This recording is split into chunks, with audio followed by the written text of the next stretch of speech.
आपको police officer चाहिए। इसकी आलोचना कहीं भी मीडिया में नहीं है, इसकी आलोचना कहीं भी मीडिया में नहीं है। एक आध जगह सोशल मीडिया पर कुछ क्लिप दिख जाएंगे बस आपको।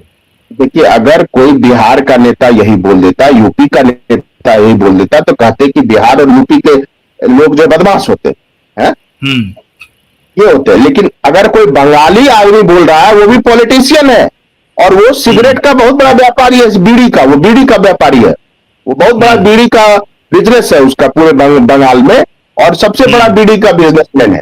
और उसका लैंग्वेज देखिए, वो ये कह रहा है कि वो किसी पुलिस वाले का चमड़ा खींच लेगा। बताइए, तो आपको लगता है कि बंगाल पुलिस, इससे एक चीज तय होती कि बंगाल पुलिस के हाथ में अगर इलेक्शन की बागडोर होती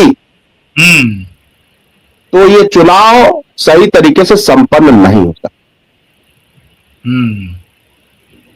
यानी कि ये चीज, ये मैसेज है इसका। सौरभ हाजरा वाले प्रकरण पर थोड़ा सा बता दीजिए कि इनको जो अब सस्पेंड कर दिया गया है, इनको एक तो क्यों सस्पेंड कर दिया गया? देखिए, होता क्या है कि अब अजय पाल शर्मा जी का रिपोर्ट होगा, पहली बात, क्योंकि सीनियर ऑफिसर जो है रिपोर्ट करने का अधिकारी होता है अपने जूनियर्स के बारे में, और ये प्राइवेट सेक्टर में भी होता है, कॉर्पोरेट कल्चर में भी होता है, हर जगह होता है कि सीनियर्स जो है वो क्रेडेंशियल्स भरते हैं। तो अजय पाल शर्मा जी ने जरूर किसी सीनियर को रिपोर्ट किया होगा कि हाजरा साहब जो हैं वो अपनी जिम्मेदारियों का सही से निर्वहन नहीं कर रहे, पक्षपातपूर्ण कार्रवाई कर रहे। और इसी रिपोर्ट पर जो है चुनाव आयोग ने इसलिए ये एक्शन लिया ताकि कल आज रात तक सारे वहां के बंगाल के सेवा के में लगे अधिकारियों को पता चल जाए कि वो अगर लापरवाही करेंगे तो उनको कीमत चुकानी पड़ेगी। ये मैसेज देना है, इसको मैसेज देना ही कहते हैं कि एक मैसेजिंग हो गई कि अगर आप संवैधानिक दायित्वों का निर्वहन सही तरीके से नहीं करेंगे तो कार्रवाई हो सकती नहीं। आखिर और इससे इतना फ्रस्ट्रेट क्यों दिख रही है ममता बनर्जी? क्योंकि देखिए कि एसआईआर के मुद्दे पर हो चाहे ये वाला मुद्दा हो, दोनों मुद्दे पर वो एक बार सुप्रीम कोर्ट पहुंच जाती हैं, एक बार हाई कोर्ट पहुंच जाती है, इससे पहले भी हाई कोर्ट पहुंच गई थी। तो ये सब जो पूरा प्रकरण हो रहा है, इसमें आखिर ममता बनर्जी को क्या ये आभास हो चुका है कि अब इस बार उनकी सत्ता में वापसी नहीं हो रही है? नहीं, देखिए, मैं ये नहीं कह रहा हूं, ये तो 4 तारीख को पता चलेगा, इसलिए मैं ऐसा कह रहा हूं क्योंकि बंगाल में 100 में 80 90 93% वोटिंग हुई है। 93 में से 80 आदमी कुछ बोल ही नहीं रहा है, तो कौन सी सर्वे एजेंसी पता लगा लेगी कि इलेक्शन उसने किसको वोट दिया? दीदियों भालो, दादो भालो।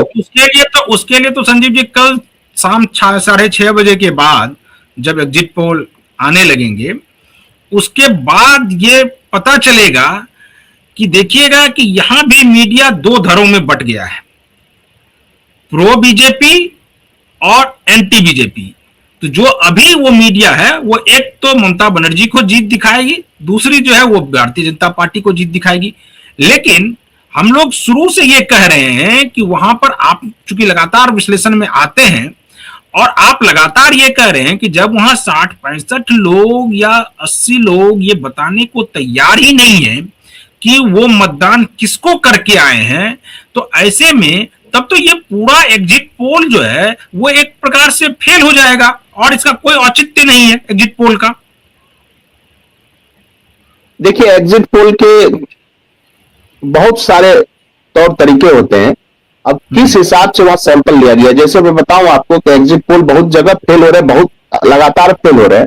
उसके पीछे क्या है कि एग्जिट पोल तो करना है लेकिन बजट बहुत कम रखते हैं, सैंपल साइज बहुत छोटा होता है। फिर पॉलिटिकल कल्चर जो वोटर्स का है, जो पॉलिटिकल साइंस में स्पेशल एक बुक है, वो पढ़ना पड़ता है पॉलिटिकल साइंस के स्टूडेंट्स को, कि पॉलिटिकल कल्चर। अब बंगाल के लोगों का पॉलिटिकल कल्चर क्या है? जैसे मान लो कोलकाता के लोग किस आधार पर वोट देते, या वो किस हिसाब से, अब वहां तो इस हिसाब से कास्ट के आधार पर वोट नहीं पड़ता है बंगाल में, तो वहां किस आधार पर वोट पड़ता है उस पर रिसर्च होता है, उस हिसाब से आपको सैंपल शुरू होता है। आप पता चला आप कोलकाता में गए, टीएमसी ऑफिस के बाहर गए या बीजेपी ऑफिस के बाहर गए, 50 लोगों से पूछ लिया, वो आपका सैंपल हो गया, तो आपका सर्वे कभी सही नहीं होगा। सैंपल साइज बड़ा होना चाहिए और कम से कम जो है पूरे जो वोटर पॉपुलेशन है, जो वोट देने वाले लोग हैं, उसका 2% 3% तो करो। उसके बाद हर जिले पहुंचे कि नहीं, अलग अलग विधानसभा की अलग अलग वो होती है, तो खर्च बचाने के लिए मैं आपको बता रहा हूं, सर्वे एजेंसी काम चलाओ, काम अपना एक कोटा पूरा कर देती है। दूसरी बात है, जो एक्सपर्ट रखे जाते हैं, आप जानते हैं बहुत सारे जगह भाई भतीजावाद भरा पड़ा है, सरकारी संस्थाओं में भी और प्राइवेट संस्थाओं में, तो मेरिट को दरकिनार करते हैं। तो अब कोई मेरिटोरियस सर्वेयर है या जिसको सब कुछ पता है, तो उसकी सैलरी भी तो ज्यादा होगी, वो अफोर्ड नहीं करना चाहती, क्योंकि प्रॉफिट मेकिंग, अब सर्वे एजेंसी का काम क्या है, सही सर्वे देना या प्रॉफिट बनाना। हाँ, दोनों एक दूसरे से लिंक है, लेकिन प्रॉफिट जो है अल्टीमेट गोल है, और उसमें खर्च तो बहुत पड़ता है सर्वे में, क्योंकि आप सोचो कि जितने जिले हैं, 294 विधानसभा है, और 294 विधानसभा आप जाओगे और हर जगह 10-10 लोगों की टीम रखोगे या 2 ही लोगों की टीम रखोगे, तो क्या 2 आदमी जो सर्वेयर है वो एक विधानसभा में 10 दिन भी रह के कैलकुलेशन कर पाएगा कि यहां पर लोगों का विचार क्या है?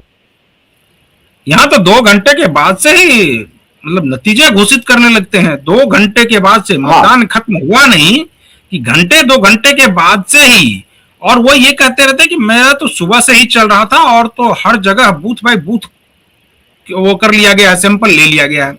लेकिन इसकी हकीकत ये है, मेरी बातचीत कई लोगों से होती है जो इस सर्वे एजेंसी में काम करते हैं, कि कई तो होटल में बैठे बैठे ही सर्वे कर डालते हैं, कि अगर उनको जहां होटल मिला हुआ है रुकने के लिए, वो वहीं रुकते हैं और वहीं से सर्वे निकाल देते हैं, सभी फॉर्म वहीं फिल हो जाते हैं। खैर, उस पर बात कल होगी, कल हम लोग इस पर चर्चा करेंगे कि कौन सर्वे कितना सटीक बैठेगा नहीं बैठेगा, इस पर कल चर्चा करेंगे। लेकिन आज आखिरी, जी जी हाँ, एक लाइन में कहना चाह रहा हूं कि वो जो जहांगीर खान था, उसके बारे में ये शिकायत मिली थी कि वह जो है निर्वाचन क्षेत्र के लोगों से जाके वोटर आईडी कार्ड जबरदस्ती जमा करके करा रहा था और धमका रहा था। बिल्कुल बिल्कुल। और ये टीएमसी की पुरानी ट्रिक है, यही वो गुरु मंत्र है काली घाट का, ताकि आपको वोट देने से वंचित कर दिया जाए।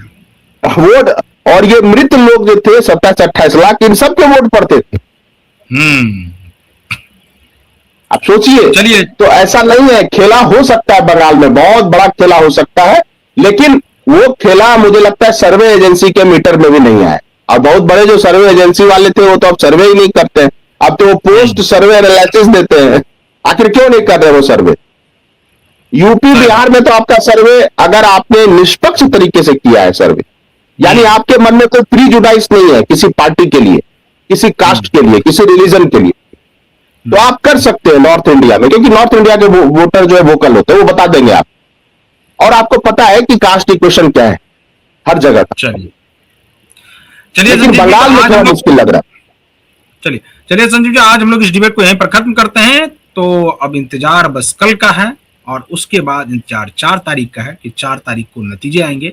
हम आपको रोज इसी तरह से अलग अलग विषयों पर विश्लेषण करके आपको बताते रहेंगे कि वहां पर स्थिति क्या है, बंगाल में स्थिति अभी क्या है। हम लोग लगातार अभी 4 तारीख तक इसी पर बने रहेंगे, तो आप बने रहिए क्यू वाइब के साथ। मुझे दीजिए अनुमति, नमस्कार।